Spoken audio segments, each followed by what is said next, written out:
Hello everybody, hope y'all having another blessed day.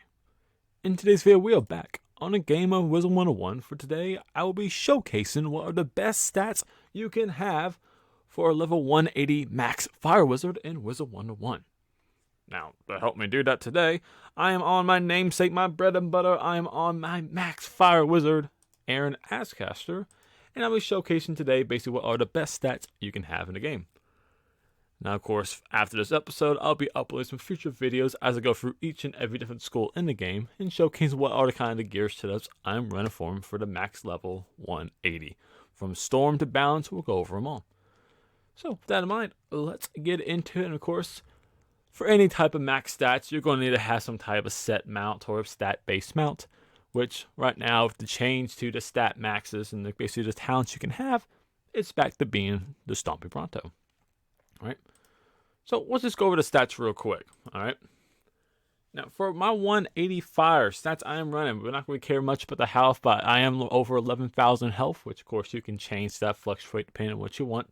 Top it down a bit. But for damage wise, I am now running 273. I believe from the last video I posted about gear sets almost a year ago with Wallaroo 170, my max damage was at 237, right? And a lot of times I actually loaded 236 to have better resist and other talent-based stats. Now, with the update of basically Darkmoor, one big thing that did change is that the stat maxes, at least the damage maxes, have been removed. So you can have almost as much damage as you want, which is why you'll see I have 261 death damage, even though I don't really use death damage, so you can really have that be whatever you want. All right, but 273 for my damage.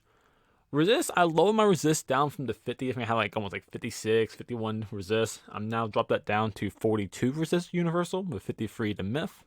Still 100% accuracy with 38 fire and 10 death because 261 death damage. And this can change whatever you're using. You want that to be storm. You can have it to be live, myth, you name it. I'm just running death for personal reasons. For other talents, we do got 902. Can't forget that 2 crit. 902 crit. Alright, we got over 636 block, which block is redundant and doesn't really do anything, and I feel like you never really block anymore. And then also have 50 pierce. Alright, and of course, other talents, Pip Conserve sucks, Shadow Pip sucks, Archmancer doesn't really mean anything, and of course, 100% power pip. Gotta have that 100 power pip. If you don't, you are a little dismatchness, I guess. You're insane. Alright, yeah, but this is basically going to be the stats I'm basically running for my main wizard, my AshCaster Fire. 273 again, the main damage, and then 50% pierce. Now, of course, you can get higher damage than this, yes. Right, you're welcome to do that. But in my belief, I think you need to at least always have at least 50 pierce on all of your wizards, especially if you're going to go for a aggro build. Maybe because, a lot of mobs, and especially bosses, a lot of times will have tower shields now, or have this set resist. So having 50% pierce does help you just kind of negate any of those resistance you may have. And you'll actually be doing more damage with having pretty high pierce versus higher damage. Alright. Now, let's talk about the gear, how you can get this type of stats. Alright.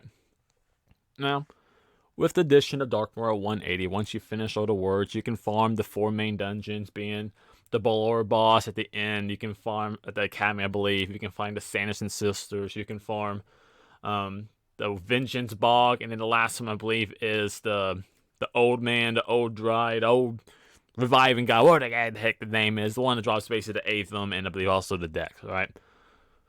But you can farm those to basically get now what's called the Abomination Gear setup, which also once you do get the badges for those different bosses, you can also craft them over here from this guy in the main basically commons area of Darkmoor. You can get any of your schools, though it is very costly since they did change with the last update. Instead of being cost for basically those Age Eagle or what the things are called, now it costs all your outside relics, which, basically each fight you do against the boss only gives you like 2 to maybe 4 of these outside relics. So now you're going to have to do them like 40 to 60 times to get enough just to craft one piece of gear. Yeah, definitely an L take for sure from the game. Right? But for the fire, we're in basically the Abomination hat. It's going to be the best hat you can have in the game now for basically all schools.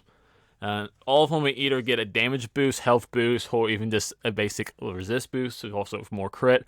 So all schools should be running the Abomination sets. Also because it does give you a Skull Blade, so it is really solid build compared to also the Dream Reaver. For also the robe, all right, you got 2 options. Now this one here, the demonic robe, this is from a raid, which if you're not in the guild, you can't do it, right? But this is basically the robe that does drop from the Cabal raid, which is the Polaris raid, if you defeat Damien. Now, if you're not in a guild or don't want to raid, there's also a pack option you can mess with. Basically, you can go into the Crown Shop and scroll down to the Marleybones Horde pack, right? And you can basically skip a couple pages here and see there are a couple of these basically motorist robes, the 180 versions or 170 versions that you can rock instead. And then comparing it to like mine, it is the exact same stats carried over.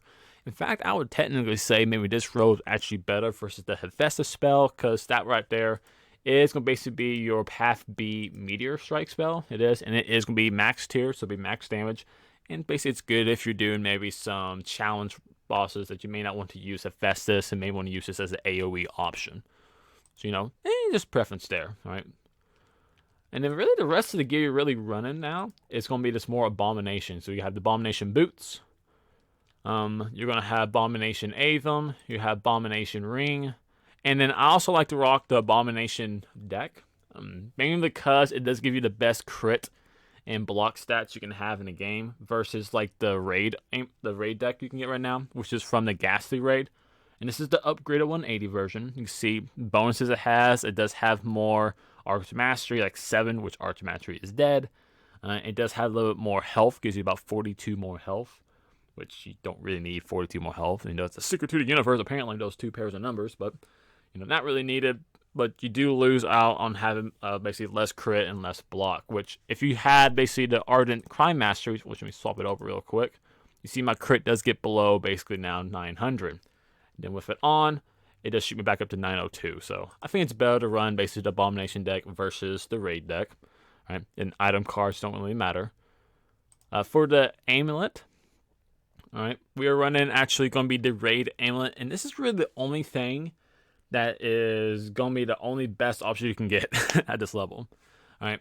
If I was going to compare this, let's say right now to, let's run over here to this crafter real quick. Run here, we compare this to basically the best amulet, 180 amulet you could say, that's out here right now, which would be the bomb. You see right now you're going to lose basically 2 resist, and your idle karmas is a big issue too. All right, you even losing basically those pick conversion rating too. Yes, you gain 20 block, but you're losing those basically the 2 resist, and you're losing the item cards too, which it is nice. This one does give you an elemental blade, which is cool. And Paris, okay, but you can just train that, but Elemental Blades is nice, but you're going to be losing your set 40% Fire Blade, which is very nice to have. Gives you different blade options for yourself, and something you typically a lot of times will just kind of shuffle into instead of having to pack like a sharpened Fire Blade for save space. All right, so if you are able to do the Cabal raid, right, the Ghastly. This is from Ghastly. If you're able to do the Ghastly raid, this is really easy to get. In fact, you can even get this amulet without even having to beat the raid. Typically, after you get past the first or second stage, you get some gear drops, and this is one that oftentimes will drop for any of the schools. All right, and then once you get it, to upgrade it though, you would have to eventually beat the grade. All right, but even the unupgraded version of this amulet is actually a lot better than basically the amulet you can craft at 180 Darkmoor. All right, so just keep that in mind. This is going to be the best amulet you can get. And then similarly to the robe, right now I'm running also the raid wand. All right, which is the Ardent Attunement Rod. And this is one that actually will be the exact same stats you can match up with one you can craft again in Darkmoor, or get the drop if you do the final area, which is in Balor. All right, but you see, it's going to be the exact same, basically one, same stats, same everything else. Only thing you have some differences is that instead of pip conversion, if that's the reason you're saying, you get in shadow pips. All right, so that's the only change you have. Of course, you have those different talents or different kind of spells here, which I will say, if you don't have already like Hierophant maxed out spellment wise on your account, this is a maxed tiered Hierophant single hit, and I find Hierophant actually just a very solid card to use a lot of times when you're not allowed to use like enchants, all right, like Monstrous or Colossus or Epic. If you're doing like a challenge mode, that's a very solid option, and it does sometimes see some play in raids. All right, so keep in mind, this is a pretty good one, so you're not really losing out in anything if you can't do the Ghastly raid to get a hold of the Attunement Rod. This 10's Abomination Glaive is basically the exact same thing, if arguably sometimes even better. All right. And then you do see I do have the Stompy Bronto on, which is basically part of the set bonus. Basically, if you pair it off with anything from the fossil pack, you do get an extra 8 damage on fire. It is always going to be the best basically mount you can get until I guess KI wants to either drop a different set bonus mount or just get rid of it. There's nothing going to be 8% damage. All right. And then what I will say right now is the best pet you can currently have for a fire is going to be some form of a quad damage. So basically you have Pain Giver, Fire Giver, Fire Dealer, and then some form of extra damage, either Pain Bringer or Fire Boon. And then you're also going to have Mighty and Armor Breaker. Now, with that, you can always shuffle this up a little bit. You know, some people aren't fan. I just want to get like all damage stats, and you're welcome to do that.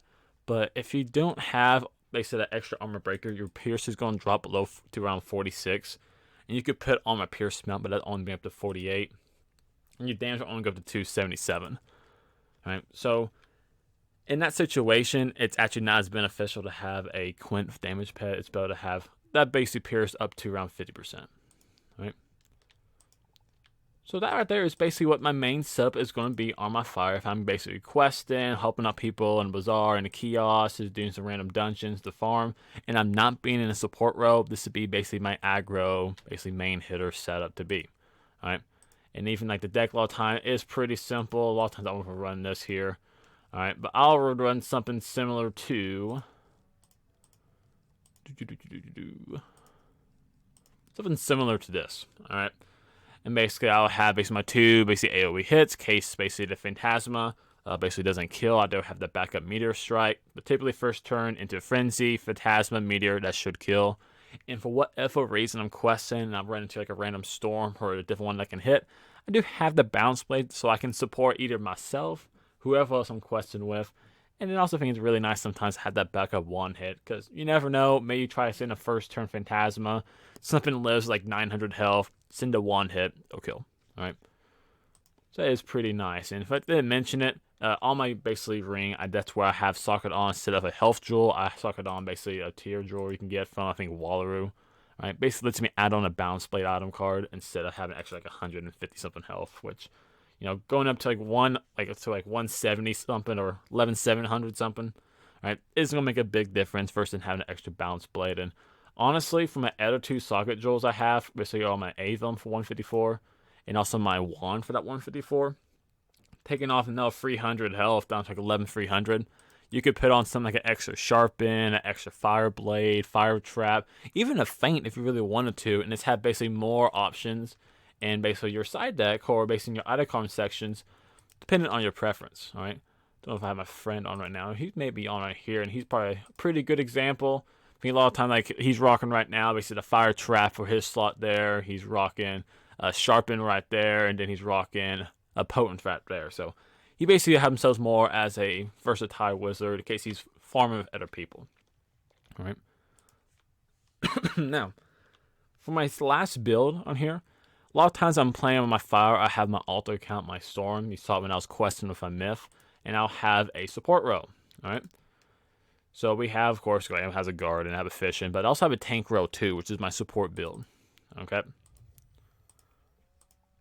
Now, my support build, you see, my health jumps up from 11,000 up to over 14,000. You go up 3K on a fire, all right? So almost 15K on a fire build, which is insane.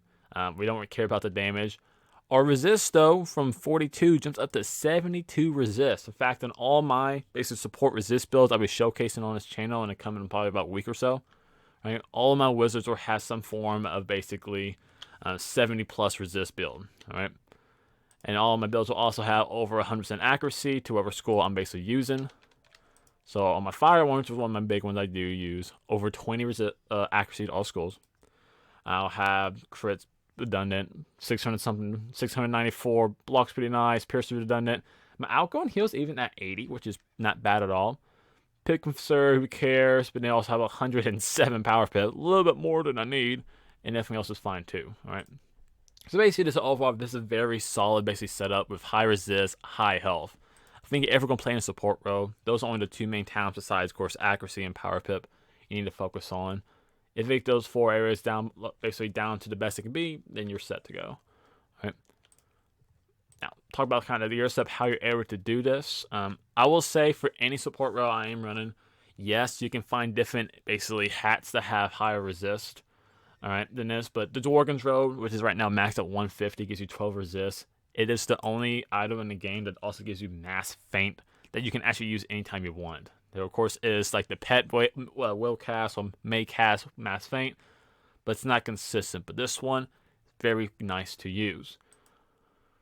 Now, for basically the robe, I think this is the best resist robe or the support-based robe in the game. In fact, I even used it on some raid gear on some other accounts.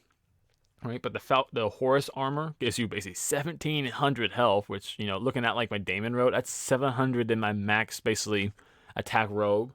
And then also gives me 21 resist, that 25 outgoing is fine, gets 6 universal accuracy, 9% power pip, and really good crit and block too. So it's just a really amazing set of gear. And then I'm also going to rock the boots too, because just like that, you know, compared to like my boots here, gives me now 100 and like 160, 170. Basically more health, but then looking again, that universal accuracy, the power pip, 15 resist is really nice, 20% outgoing, more block, more crit. It's just overall is super good. All right. For the wand, you could also rock the horse one, which comes with which. Let's see if I have it. Oh, of course, my thing's a little broken right now. I lost my little. Of course, I got a bug right now. Usually, you're supposed to have on the side here basically what your gift box would be. The gift box is AFK. That's cool. All right, but I'm running the mad cadabblers, or what do you want to call that word? I don't. Candelabra, dabba dabba dabba. I don't know. All right, you get this from basically a Halloween pack, I believe, some kind of like Haunted Mansion kind of pack or gear pack. All right, and I think it's one of the best ones. It gives you basically the 2 just regular pips to the 1 power pip, but it gives you a really nice outgoing heal again. Gives you some decent block and crit, gives you more universal accuracy, and also gives you a square sucker jewel too, which lets me add on that 595, which actually, now that I think about it, I could also swap that out, I believe, for a better one, right? Let me run over here. Hold on. Where's my... Oh, we're just craft one of those. You seen here, folks, we're getting better every day we got this game. All right, so for $5.95, we'll get rid of you. And we'll slap on this one for just a little bit more health. All right. You know, extra 30 health. No, you never know. All right. But we're maxing these stats. All right. For also the aim. Oh my God, I didn't have the right thing on this one either. All right. But amulet. Not Avum, but Avum. My bad there. All right, this is one people aren't probably that well of, all right, because you actually have to do a Selenopolis to get access to this and also get some of the badges from there. But this is basically the Path B version of the amulet you can get there for Avum, which is very weird because it's different than all other Path B options you have from basically all of the other basically worlds, be it Wallaroo, or even compared to the Path B here in Darkmoor. All right, so I go to like my Path B, which would be the hide set. You can see some problems we run across here, okay? So one big problem you notice, some reason the 180 version, again this is maxed here, has less health. Like why is it giving me like almost 200 less health? You know, has the same mana, same power pip. Oh yeah, give me a little bit more damage, 2 more damage and 4 more outgoing. All right. Besides that, they lose to get that extra health, which that is the big killer on this, and why I'm not going to run this. All right, because when I'm playing the support build, especially on the fire, I want as much health as possible as I can get. All right. But I do need to swap that little item there too. You know what? Let's craft another. Let's get another one maxing out this character right in the live section. Let's get another one of those. See how I followed to max this out already. So we just get rid of this little 595. Put a 625 on that. Nice. Now we're up to 14,863. Okay. And the Avum. Oh my gosh, I didn't get anything on this guy either. Okay, I'm a little challenged, I guess. What about my ring? Alright, so I need 2 more. 2 more. Okay. Give me a second, guys. Give me a second. Was wasting all of my reagents, apparently. That is perfectly fine. We do it for the vid. 2 more health amulets. Onto this little very weird, I'll say, amulet, because this is one I don't feel like a lot of people are probably also going to be running. because it doesn't really get as much resist even compared to like my aggro build, which gives 2 more resist. Alright, but this is going to be the Fire Nightmare Amulet. Something you get from either doing the Nightmare Home Gauntlet, or you can get from the pack. It only goes up to 160. In fact, let me find it real quick in the Crown Shop. So you're looking for something Nightmare. Yeah, the Nightmare pack here, the Horde pack. Alright. And basically why I'm running this amulet, to see if I can find it here. There it is. Because it has 2 square socket jewels. Right? Most of the builds either have like a square and a triangle, a square and a tier. This one's really nice because it gives you those 2 square sockets, which means I get the extra 625 health, right? Which now puts me up to 14,923. Okay, we're getting closer and closer again. Basically up to almost 15k on a fire, and now this is a trash build. Alright, this is a really solid build. Alright. And then weird thing. Alright, I'm also gonna run a second version of basically this Tense Abomination ring. Right, which, you know, I'll run the exact same ring on my main aggro build. Oh, got that randomly. Right, which is this one right here. But the difference being, instead of basically that tier jewel that would have like that bounce blade, I'm running an extra 154 health for even more health on this build. Which, you know, it's always something you can swap out. You know, if you want to basically add basically a bounce blade, I can always just swap to this one really easily if I want some more support based rolls. And then technically, I could take off the Pierce Stroll with the Death Pierce also. I have on my main build right here. Right, and I could probably put like an outgoing heal, but I'm not really healing anymore on this account.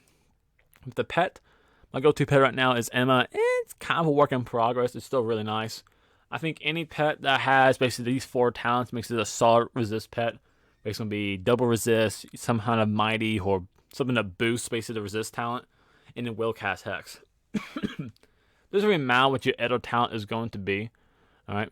Which, honestly, I guess I forgot to add back onto there, but usually I'll add basically some type of bounce blade onto this thing too, which I should have back at the house. Alright, so we hop to the house, we'll add the bounce blade so you can see that.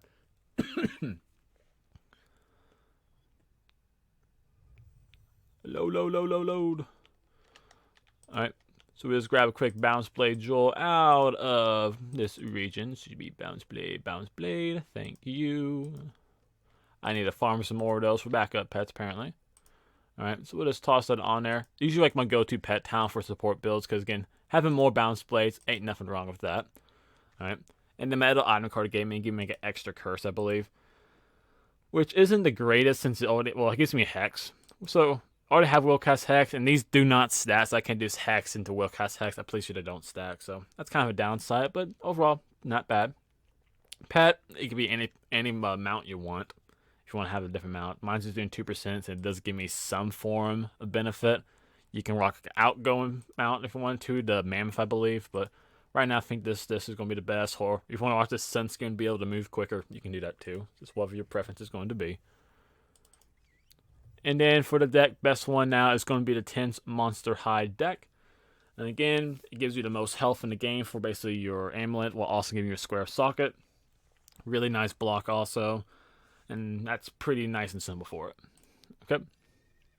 And then for kind of the deck setup, get rid of that bounce blade I've added. Do some farming earlier, but typically I'll have basically the Feint from a pet active. I'll have the Mass Feint in my side pool. And then in my main deck here, I'll usually have 1 Sharpen. I'll have 1 Potent. I'll toss in 1 Feint in case I need to do regular Feint, or I can do a Potent Feint. And since a lot of times I'm supporting my Storm, I'll have the 2 Inferno Blades so I can double blade my Storm also with the 45 into a 55 if I needed to. Right. And this would be kind of the same kind of build I would have across all my wizards. Right. But yeah, that's going to do it for this video. Again, that is going to be my fires both aggro as an attacker build or also as a support build. I hope you guys enjoyed the video. If you did, please leave a like on the video. Subscribe to my channel if you haven't already. Guys, helps you support me and helps me make more videos for you to enjoy. Then, of course, there's like all videos, there's other games or other things from Wizard101 you want to see on this channel. Just leave it as a comment section down below, and you never know, it could pop up as a future video. Now, with that in mind, I hope this week is blessed, and I'll see you all again in the next video. That in mind, I'm out.